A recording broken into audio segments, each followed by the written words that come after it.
Welcome back, focused learners, to another explainer. Today, we're on a mission to decode the secret geometry of massive induction motors. We're going to look at exactly how engineers translate raw, brute force electrical power into elegant visual mathematics. Now, I want you to picture a colossal piece of industrial machinery. To use it safely, you obviously need to know where its absolute breaking points are. You need to know its maximum torque, its maximum power output, its true efficiency. But here is the central, high-stakes puzzle of industrial engineering. How do you test a massive motor's absolute limits without actually pushing it to the point of catastrophic destruction? What you're looking at here is the mighty induction motor. It is the absolute workhorse of modern industry.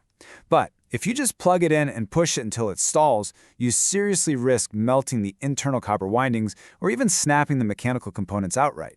So we need a way to mathematically predict its breaking points while the motor remains perfectly safe sitting there on the bench. And ideally, we want to do it without relying on pages and pages of dense algebra. Okay, let's dive into this. Here is our roadmap for today. We'll be covering the induction motor puzzle, safe testing methods, drawing the circle diagram, decoding motor performance, the starting current problem, and finally, clever starting solutions. Starting us off with Section 1, the induction motor puzzle. Moving right along to Section 2, safe testing methods. So, to build our visual map, we first need data. And we've got to gather that baseline data using clever, entirely non-destructive testing methods. Engineers rely on two extreme but highly controlled states for this. First up is the no-load test. This is kind of like idling your car in neutral. The motor runs freely at its normal voltage, which lets us measure the baseline core and friction losses. On the complete opposite end of the spectrum is the blocked rotor test. Here, the motor's rotor is physically locked in place so it literally cannot spin, and a much lower, safer voltage is applied. It's almost like securely locking the wheels of your car and gently applying the gas to measure the resistance. This gives us the copper loss and reactance. Just to give you an idea of the sheer physical forces at play here, take a look at this real-world vertical test stand. When engineers perform that locked rotor test on large motors, this stand has to safely absorb up to 10,000 Newton-meters of torque. That is an immense amount of locked-up energy, all being measured with absolute, pinpoint precision. All right, Section 3, drawing the circle diagram. Now, what's really interesting about this part is how the raw numbers from those two tests, the idling test and the locked rotor test, translate into pure geometry. We build what's called the circle diagram in three simple mental steps. Step 1, we draw a vector representing the current from our no-load test. Step 2, we draw a second vector representing the current from the blocked rotor test, scaled up as if normal voltage were applied. And step 3, we use the ends of those two lines to mathematically dictate the entire diameter of a perfect semicircle. Notice how that short vector right near the origin is our no-load current, and then that long vector reaching way out is our blocked rotor current. You literally just connect the dots, find the right angle bisector, and bam, suddenly you have a circle.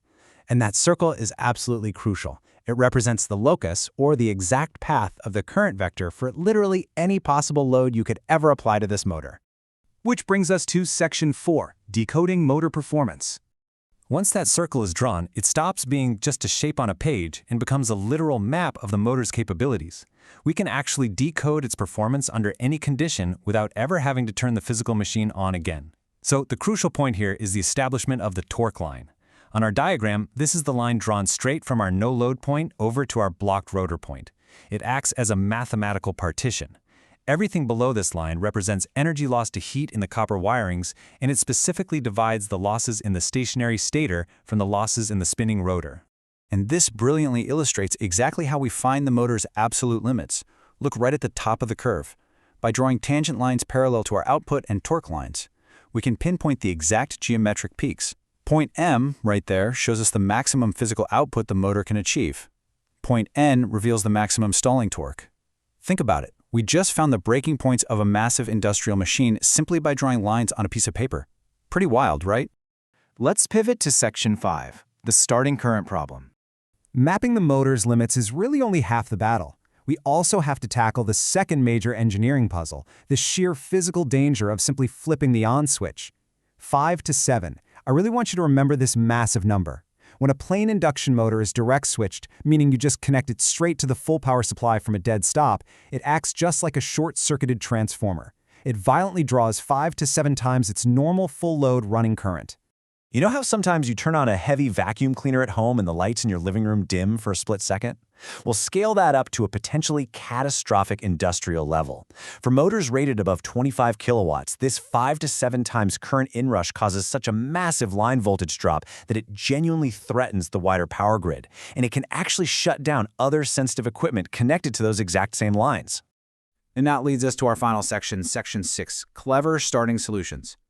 Since you obviously can't just plug these massive machines straight into the wall, how do we tame that huge inrush of power? Well, we rely on some pretty ingenious electrical workarounds. The core strategy engineers use is voltage reduction strictly during the starting period. By temporarily choking back the voltage just while the motor gets up to speed, we limit that initial current spike. Then, once it's spinning fast enough, full voltage is safely restored. The main ways we do this are through primary resistors, autotransformers, or star-delta switches. Let's see how this actually builds out in physical reality. On the left, notice the heavy physical coils of an autotransformer. This setup uses mechanical taps to reduce the voltage to 50, 65, or 80% of the line voltage. But on the right, you see the brilliant elegance of the star-delta starter. It uses absolutely no heavy external transformers. Instead, it temporarily rewires the motor's own internal connections into a star shape just for starting, which mathematically drops the starting current down to exactly 1/3 of what it would normally be. Once it's up and spinning, a switch simply flips it over to the delta connection for full power. It is a pure, elegant circuitry workaround.